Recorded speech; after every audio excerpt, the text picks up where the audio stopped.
about Sean O'Malley. I just want to break this dude down real quick. Even somebody like him, listen to his interviews, and you study these guys and you see where their mindset is and where their holes are going to be. It's like they had asked him, who do you want to? They asked Sean O'Malley, who do you want to fight next?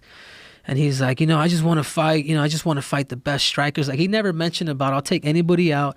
I'll take anybody in the top 10 or 15 or whatever. Because in my opinion, he hasn't really beat somebody that's like, okay, man, you're the real deal. Even though he did beat Weiland and he was a contender, but it's been a long time. And he's a young kid that's learning the sport while we're watching him on the UFC. That's what's crazy about him. I mean, you go back to Dana White's Contender show, and he was looser, wilder, fun to watch, but not nearly as sharp.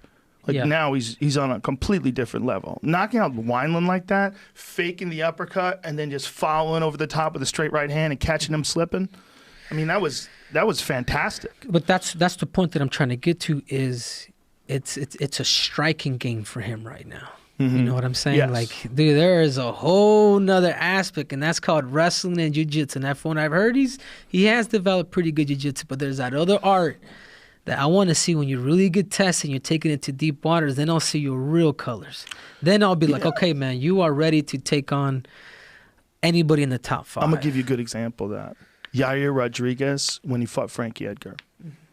That was a good example of that. Frankie Edgar was just, that wrestling was too strong. That ground and pound was too strong. He couldn't keep him off him. He just couldn't do anything about it. Mm-hmm.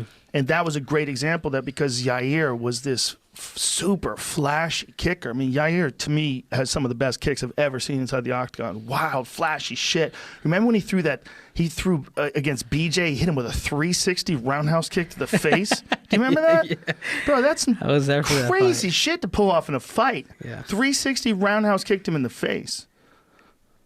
Yair was a beast, and everybody was like really thinking, he's on a short path to the title.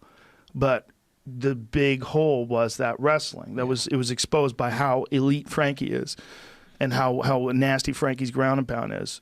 It was a major beatdown, and that's one of those fights where you watch a guy and you go, this guy, it's all about styles because it's all about, whether if he found someone that played his game, like, oh shit, he's good at that game.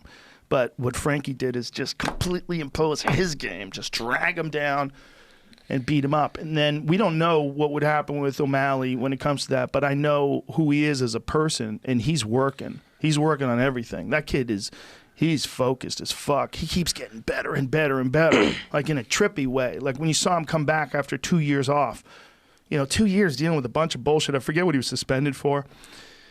I don't remember what it was. Was it marijuana? That doesn't make sense. Tainted supplements? Yeah, something in protein or something like that. Yeah.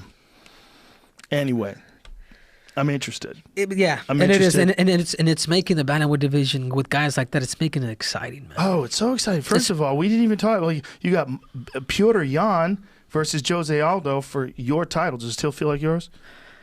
I let it go, Joe. I let it go. Honestly, I let it go, man. They can all kill each other. That's how I feel. I'm so happy, dude. I'm so satisfied, Joe.